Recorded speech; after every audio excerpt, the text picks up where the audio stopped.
સમસ્ત મહાનુભાવો, પૂજ્ય બાપુ અને સૌ આમંત્રિતો, ખાસ તો મારે જે વ્યસન મુક્તિનું વક્તવ્ય આપવાનું છે, પણ વક્તવ્ય આપ્યા પહેલાં તો રિઝલ્ટ આવી ગયું. એટલે સૌ પ્રથમ તો જે 60 લોકોએ વ્યસન મૂક્યું એમને દિલથી ખૂબ ખૂબ અભિનંદન.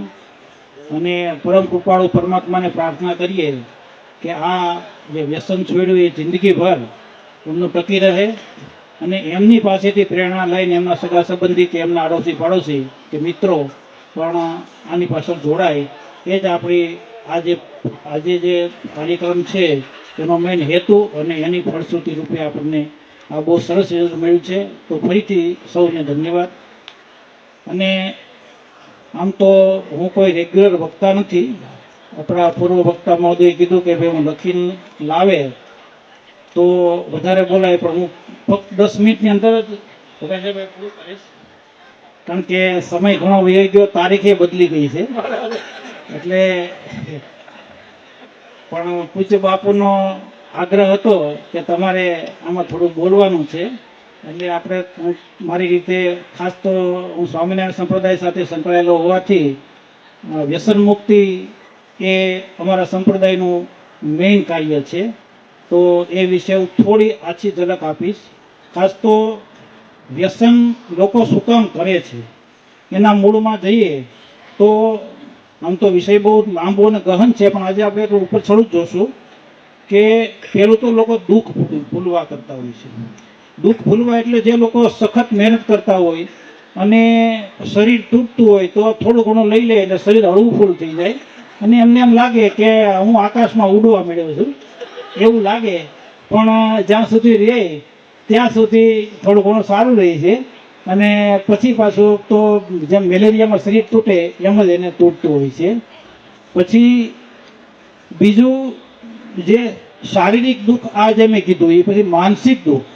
માનસિકમાં લોકોને બેચેની હોય, કંટાળો હોય કે કોઈને પ્રેમ ભંગ થયો હોય અથવા તો કોઈને દેવું થઈ ગયું હોય, ઘરકંકાસ હોય, તો આવે કારણે પણ લોકો આવું ભૂલવા માટે પણ વ્યસન તરફ લોકો વળતા હોય છે. એની અંદર એવું નથી કે સામાન્ય માણસો, સારા પૈસાદાર માણસો પણ આ તરફ ઘણીવાર વળતા હોય છે.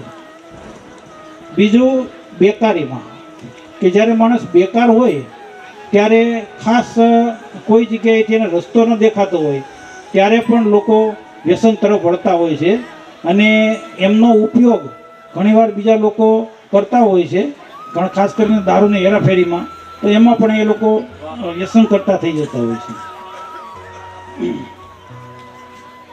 પછી સોબત એક આજના સમયમાં બહુ ખરાબ વસ્તુ છે. તમે હોસ્ટેલમાં તપાસ કરજો, આપણા દીકરા દીકરી ભણતા હોય ત્યાં તો લગભગ મોટા ભાગના લેતા હશે. ખાસ કરીને અત્યારે હોસ્ટેલોમાં એક બોમ્બેનો એક રિપોર્ટ હતો. એક શિક્ષકે પૂછ્યું છોકરાઓને કે તમારામાંથી એમ કે ગુટકા કેટલા ખાય છે, તો એમાં 5 જણા આવ્યા. અને દારૂનું કીધું તો 6 ને બાદ કરતાં લગભગ 60નો ક્લાસ આખો દારૂ પીતો હતો. એટલે શિક્ષકે કીધું કે કેમ આવું છે, કે તો મારા બાપાએ પીવે છે એટલે અમે પીએ છીએ. એટલે ઘરમાં બાપા પીતા હોય એટલે સ્વાભાવિક છોકરા પીવાના જ છે. તો આ પરિસ્થિતિ હોસ્ટેલના છોકરાઓની છે. સદનસીબે આપણા અમુક ધાર્મિક સંસ્થાઓ કે અમુક સારી સંસ્થાઓ ગુરુકુળો ચલાવે છે, ત્યાં આ બાબતનું નથી. એ બહુ સારી વસ્તુ છે. હું આપને થોડી ઝલક આપું તો અમારે અમદાવાદ મેમનગર ગુરુકુળો જે ચાલે છે ત્યાં ઇવન બહારનો નાસ્તો પણ એલાવ નથી. એકવાર ભૂલથી ઝોમેટોવાળો આવ્યો તો ઝોમેટોવાળાને દરવાજાની બહાર કાઢી મૂક્યો કે આજ પછી અહીંયા ઝોમેટોવાળો પણ અહીંયા ના આવવો જોઈએ. તો આ એક સંસ્થાઓ ખૂબ સારું કામ કરે છે. ત્યારબાદ લોકો મનોરંજન માટે પીવે છે. મનોરંજન એટલે કોઈ બર્થડે પાર્ટી હોય, મેરેજ એનિવર્સરી હોય અથવા લગ્ન હોય કે એવું કોઈ બહાર ટૂરમાં ગયા હોય વિદેશમાં, તો ત્યારે ખાસ કરી ફાર્મ હાઉસ મોટા છે તો એમાં મનોરંજન માટે લોકો આનંદ પ્રમોદ માટે પીવે છે. એક જગ્યાએ વડોદરામાં વરઘોડામાં જાનૈયાઓ કપડાં કાઢીને નાચ્યા અને એને પોલીસ કસ્ટડીમાં પૂરવા પડ્યા. તો આ એક અતિરેકમાં આ લોકો પીવે. અત્યારે કાઠિયાવાડમાં પણ ફેશન થઈ ગઈ છે રાસ ગરબાની પહેલાં વાડીમાં પ્રોગ્રામ કરવાનો. એટલે આ બધું દૂષણ દિવસે અત્યારે ખૂબ વધી રહ્યું છે. પછી લોકો જિજ્ઞાસાથી પીવે. ઘણી વાત સાંભળી હોય કે અત્યારે મેં કીધું શરીર હળવું ફૂલતી તેમ કે લાવીને થોડોક અખતરો કરી લઈએ કેવું લાગે છે, તો આવી જિજ્ઞાસા રૂપે પણ પીવે છે. હવે નુકસાન જોઈએ તો શારીરિક નુકસાનમાં તમને ખ્યાલ હશે કે દારૂ માણસ પીવે એટલે એના શરીરમાં બ્લડ સર્ક્યુલેશન એકદમ ફાસ્ટ થાય અને એમાં બ્લડ છે એ નળીઓ ઉપર આવે, નળી ફૂલી જાય. એટલે લોકોને એમ થાય કે ઠંડીમાં ગરમી થાય છે, પણ હકીકતમાં એ નળીઓ ફૂલે છે. ઘણા એમ થાય કે આપણે લાલ જેવા થઈ ગયા, આપણે લાલ ફક્ત લોહી ઉપર આવવાને કારણે લાલ થાય. અને મોટી બીમારી ફેટી લીવરની, દારૂ પીવાવાળાનો લીવર જલ્દી ખલાસ થઈ જાય. મારો દીકરો સુરતની અંદર રેડિયોલોજીસ્ટ ડૉક્ટર છે, એમને મને કીધું પપ્પા 10માંથી 6 થી 7 લોકોના ફેટી લીવર છે. આ ફક્ત ને ફક્ત વ્યસન અને બહારના ખોરાક, આ બે વસ્તુથી એટલા બધા લીવરો અત્યારે લોકોના ખરાબ થઈ રહ્યા છે. દારૂ જોકે બધા અંગોમાં ખરાબ કરે છે, પણ લીવરને ખાસ અસર કરે છે. દારૂ નસો ફૂલવાથી હૃદય પણ ફૂલી જાય છે. એટલે આવા અનેક કારણો છે. અને વ્યસનની મોટામાં મોટું જો કોઈ ભોગવટો કરતો હોય તો બૈરાઓ, કારણ કે બૈરાઓને શું છે કે પતિ વ્યસન કરતો હોય, એનું અકાળે મૃત્યુ થાય એટલે નોંધારા થઈ જાય, બાળકો નોંધારા થઈ જાય. એટલે ખાસ કરીને એ બહેનોની સંખ્યા વધારે છે, તો બહેનો એવી ટ્રાય કરે કે વધુમાં વધુ એમના ઘરવાળા વ્યસન છોડે. કારણ કે મેં આ એરિયામાં 5 વર્ષ નોકરી કરી છે. આખો ડાંગ જિલ્લો, વાંસદા, ધરમપુર, કપરાડા, ઉમરગામ, આમાં 5 વર્ષ. એટલે હું આ આખા વિસ્તારની ટોટલી વસ્તુ જાણું છું. મેં ખેડૂત સભાઓ પુષ્કળ કરી છે. તો આ રીતે આ વિસ્તારમાં વ્યસનનો પણ સદનસીબે ઘણા વ્યસન છોડ્યું છે. આપણા શરીરની કિંમત WHO વર્લ્ડ હેલ્થ ઓર્ગેનાઇઝેશને કરી 321 કરોડનો ભગવાને આપણને શરીર આપ્યું છે. આ શરીરની તમે અંગવાઇઝ કિંમત કરો, કિડનીની કેટલી કિંમત, લીવરની કેટલી કિંમત, હૃદયની કેટલી કિંમત, 321 કરોડનું શરીર છે. 10 લાખની ગાડી છે ને, એમાં આપણે પેટ્રોલ સારા પેટ્રોલ પંપે પુરાવીએ છીએ, સર્વિસ સારી જગ્યાએ કરાવીએ છીએ.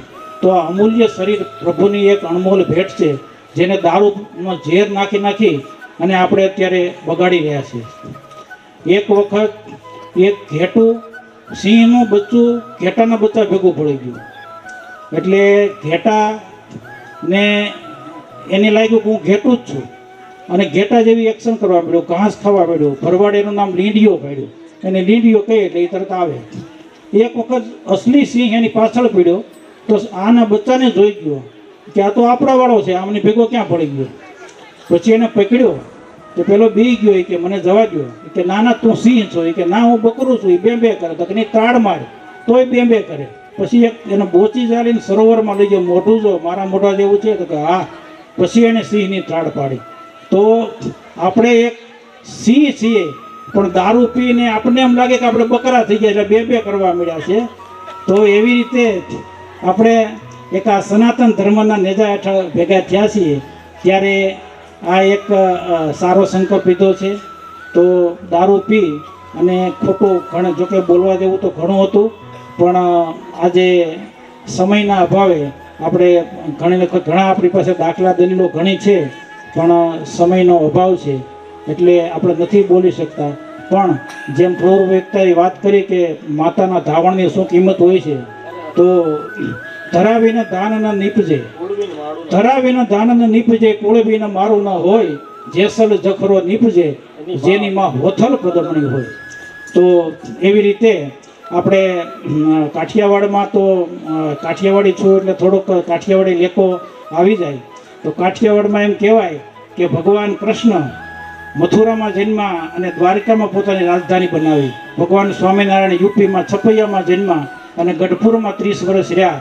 તો એ જે કાઠિયાવાડ કે જ્યાં 5-5 કિલોમીટર ધજા ફરકતી હોય, સંત સુરાની ભૂમિ છે, એવું કાઠિયાવાડનો એક છેલ્લે દોહો ગાય અને મારી વાણીને વિરામ આપીશ. હે કાઠિયાવાડમાં તું કોક દી અને ભૂલો પડ ભગવાન, હે તારા એવા કરું સન્માન,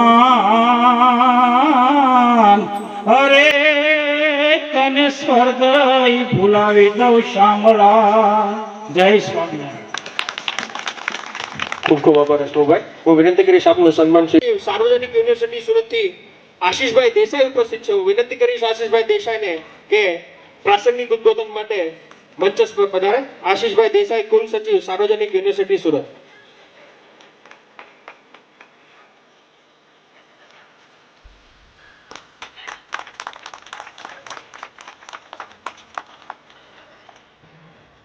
બોલો.